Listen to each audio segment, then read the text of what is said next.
Ini ada satu santri yang belajar di pondok pesantren, tiap hari terlambat.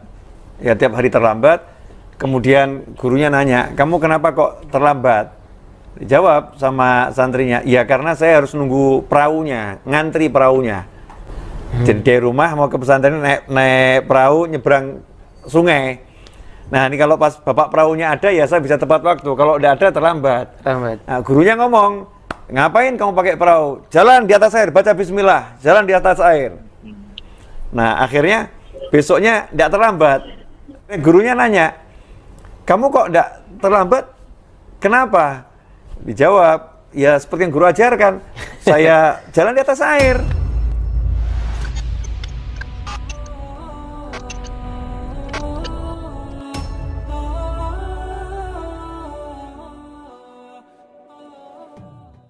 Nah, biasanya kalau urusan hubungan-hubungan, bab cinta-cinta ini saya dengar pakarnya katanya Habib Ali Al-Ghaffi. Iya, betul, betul. Ya, kita insya Allah mufakat ya. Ya. Mufakat itu. Sepakat Kita sepakat. Habib Al-Ghaffi ini Muttafaqun alaihi alal Habib Ali. Naam. Kita sering di Ittafaqna. Instagramnya dengar kita bahas cinta, terpukau kita. Ini suara siapa ini? Habib Ali Al-Ghaffi. Fadhol Habib.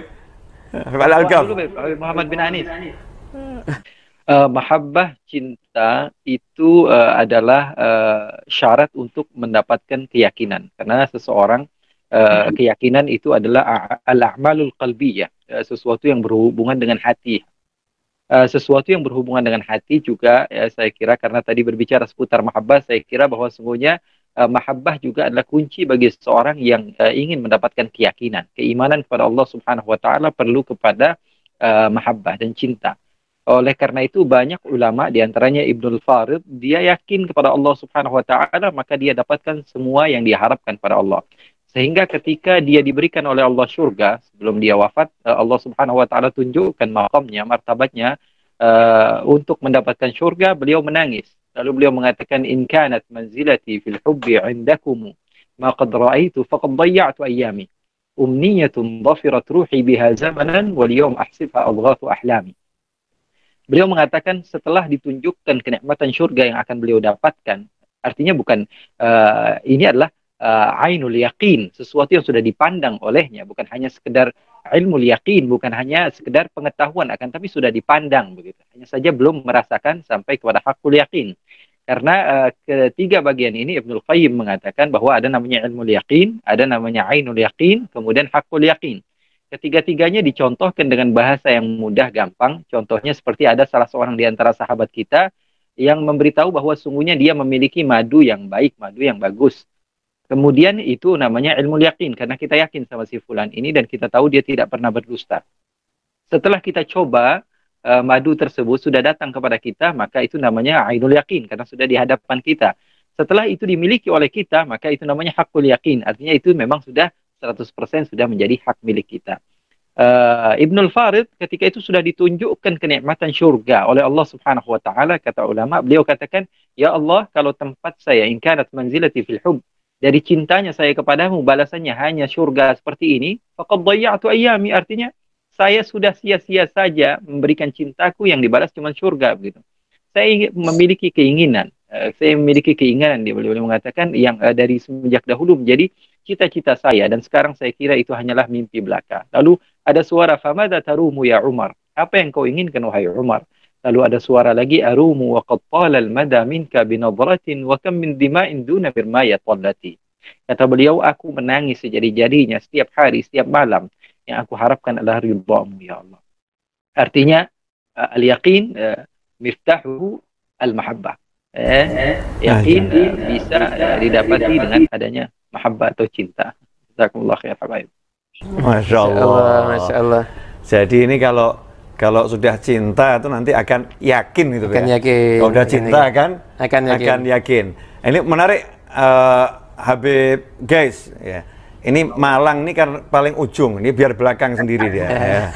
Jawa Timur ya, nanti dulu kita dari Jawa Tengah ke Jawa Barat, ya kan? Nah, itu tuntas baru ke Jawa Timur. Jawa Timur. Jadi dari dua rai atau pendapat dua habaib ini saya merangkumkan saja ya. Jadi Terkadang orang itu memang beda-beda. Makanya Rasulullah SAW selain sahabat-sahabatnya begitu yakin dengan apapun yang diperintahkan oleh Rasul, bahkan salah seorang di antara mereka, Muhammad bin Maslamah, sahabat Rasul, kalau Rasulullah suruh, sebelum Rasulullah selesai ucapan Rasul, dia sudah mengatakan, Ana laha ya Rasulullah. Saya yang akan melakukannya. Sampai-sampai Rasulullah pernah mengatakan, Man li bi Ka'b bin al-Ashraf. Siapa yang mau membunuh Ka'b bin al-Ashraf? Dia katakan, saya ya Rasulullah. Setelah itu dia kaget gitu. Waduh, ini saya bakalan ngebunuh seorang yang hebat sekali gitu. Artinya beliau sudah yakin duluan dengan apa yang diucapkan oleh Rasul sallallahu alaihi wasallam. Habib Ali Al-Habsyi juga dalam Kunuzus Sa'adah Al-Abadiyah menceritakan tentang seseorang yang mau belajar, berubah, mau hijrah, tiba-tiba berjumpa dengan orang yang ternyata bukan orang benar, salah orang. Akhirnya ternyata berjumpa dengan orang yang dianggap syekh, tapi ada satu waktu dia berkumpul dengan teman-teman dia yang minum minuman keras, main perempuan. Akhirnya ini orang berjumpa dengan syekh tadi dalam keadaan bermaksiat, tapi dia dengan husnudzonnya kepada gurunya, dengan yakinnya dia kepada gurunya, akhirnya dia ikuti apa yang diperintahkan oleh gurunya untuk bercocok tanam atau bertani. Maka dia lakukan apa yang diperintahkan oleh gurunya. Tidak lama dari itu salah seorang di antara wali ada yang meninggal, maka tidak ada yang tepat untuk menggantikan posisinya kecuali orang yang yakin tadi kepada gurunya, walaupun gurunya adalah orang yang salah.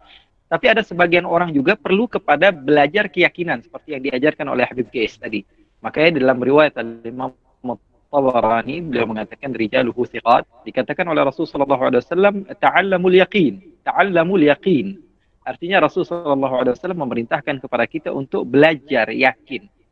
Belajar. Rasulullah SAW sering sekali mengatakan seperti kata Rasulullah SAW, orang yang tidak bisa menangis fatabaku, kata Rasulullah SAW, pura-pura menangis. Artinya usaha yang diinginkan oleh Rasulullah SAW, sehingga Rasulullah katakan ta'allamul yaqin, sampai Rasulullah SAW mengatakan fa inni ata'allamu, saya juga belajar keyakinan tersebut, kata Rasulullah SAW. Dalam riwayat lain dikatakan oleh Rasulullah SAW, kama tu'allimul Qur'an, sampai-sampai sebagaimana kalian mengajarkan orang-orang Al-Quran, begitu juga kalian belajar dan mengajar orang supaya bisa yakin kepada Allah Subhanahu wa taala. Insyaallah. Masyaallah.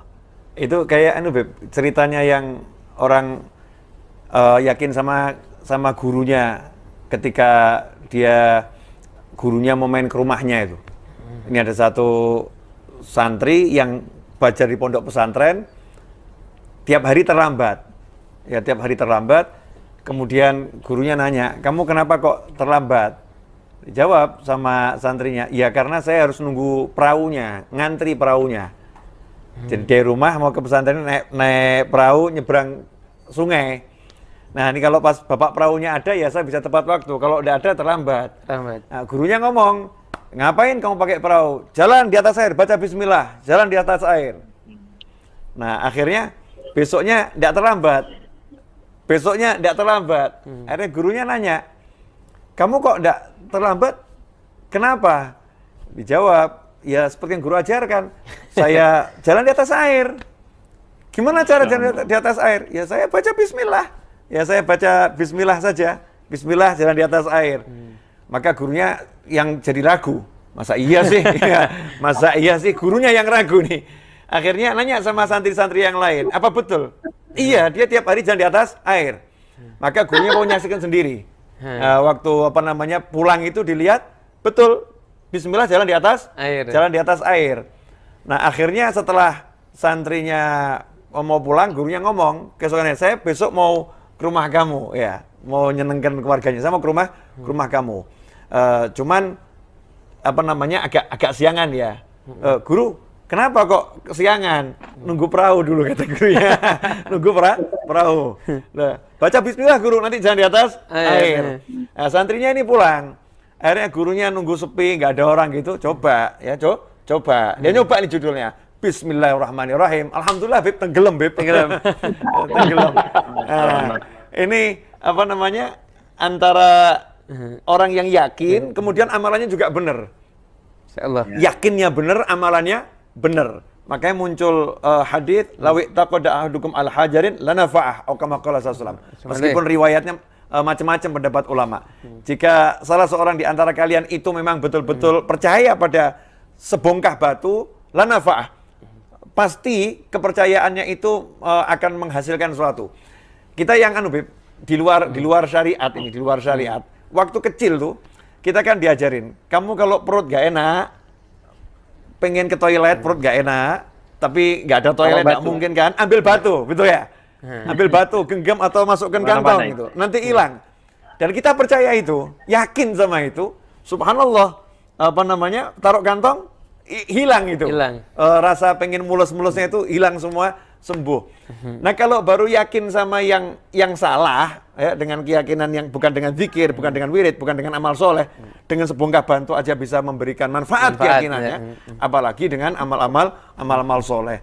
Nah ini yang seringkali umat Islam lemah yakin itu, ya mungkin nggak banyak dengar kisah begini. Nggak kumpul sama Habib Ges, ya, nggak kumpul sama. Berarti ada yang tidak banyak mikir malah yakin. Nah, ada yang harus banyak berpikir akhirnya mendapatkan keyakinan. Ini khulasatul kalam ringkasnya gitu. Khulasahnya. Ya. Jadi ada orang yang harus banyak mikir baru yakin. Ada orang yang nggak pakai mikir malah yakin. Justru ya, dengan yakinnya dia selesai. Antum masih ingat cerita yang itu, yang zaman wali katanya dia sih ajaran sama Sunan Ampel atau Sunan Bonang. Rumahnya sering kecurian. Akhirnya diajari, bacalah ya Hayyu, ya Qayyum, ya Qayyum, ya Hayyu, ya Qayyum. Nanti pencuri tidak masuk. Karena dia dengernya salah ini. Jadi wiridnya ngajarinya benar, cuman dengernya salah. Sampai rumah dia cuma baca ya kayuku, ya kayumu, ya kayuku, ya kayumu. Subhanallah, tidak kecurian lagi ya. Bukan karena baca ya kayuku, ya kayumu, karena zikirnya jelas salah ini dia. Tapi yakinnya dia sama ajarannya wali tersebut memberikan keselamatan. Nah yang model-model begini nih Beb, mungkin harus sering disampaikan ke masyarakat.